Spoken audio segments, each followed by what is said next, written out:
Assalamu alaikum, it's Mohammad here, and I'm going to be talking about what to do when you're scared to speak up. When you're scared to speak up. Okay, so most of my life I was not confident to speak in front of groups, in front of cameras, and things like that. Alhamdulillah, I overcame it, and it's no longer a problem. So, in my life right now, I have no problem speaking anywhere, alhamdulillah. I don't mind TV channels, I don't mind Facebook, I don't mind big crowds, I don't mind anything in terms of speaking.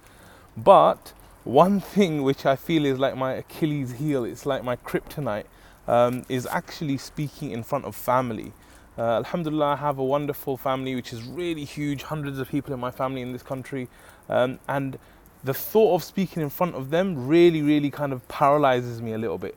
And so I wanted to speak to you about a real life thing now, because I'm going through it right now, and I thought maybe by speaking to you it will benefit someone else as well, inshallah. Is that I've been asked to speak at an iftar where most of my family is going to be at. Now, just the thought of that, it kind of rattles me a little bit, even though I'm so confident, alhamdulillah, speaking now.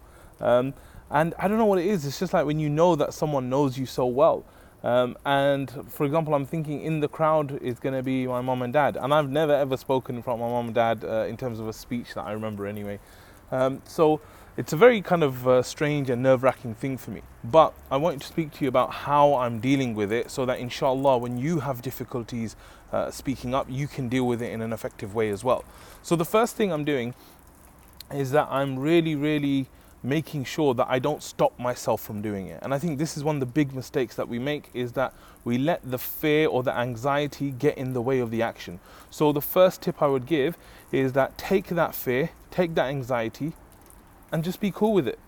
Realize that the fear is there, the anxiety is there, and make sure that it doesn't stop you from taking action. So for me, it's like, okay, look, I feel uneasy about it, I'm uncomfortable, but you know what? I'm still going to do the right thing, which is to go and give value to the audience, even if they're my family, right? So I would say take action no matter what. The second thing is that see it as an opportunity.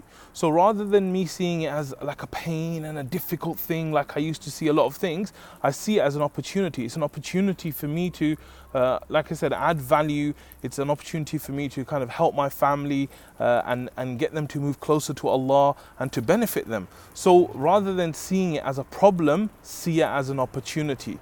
And then the third thing is that obviously prepare. So the kind of things I'm going to be talking about is stuff that I've talked about already. Why? Because I feel like I'll be more comfortable and I'll do a better job because I know the topic. So talk about things that you know well, talk about things that you've done before as well. And then the other thing I would say is that for me, I want to always think about what's relatable for the audience. Like, what does the audience care about? And this is the great thing about when you know your audience. Like, I know my family, I know where we're having the talk, and I know their past and stuff. So a lot of it for me is going to be about relating to their past, to their world.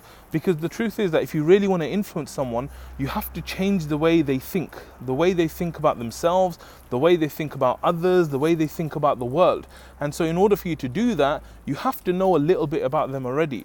And so getting to know your audience is extremely important.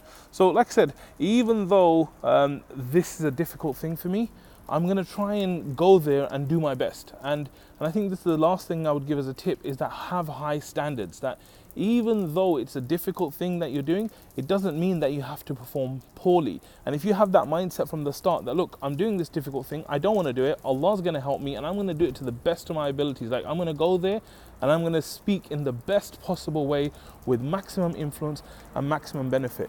Now, I don't know what's going to happen on the day, but I'm not going to let fear stop me, and I don't think you should let fear stop you. Especially when you need to speak up, especially when you can add value, especially when you can do some good for someone else. So I hope it helps, and go out and speak no matter what. Jazakallah khair for watching. Assalamu alaikum wa rahmatullah.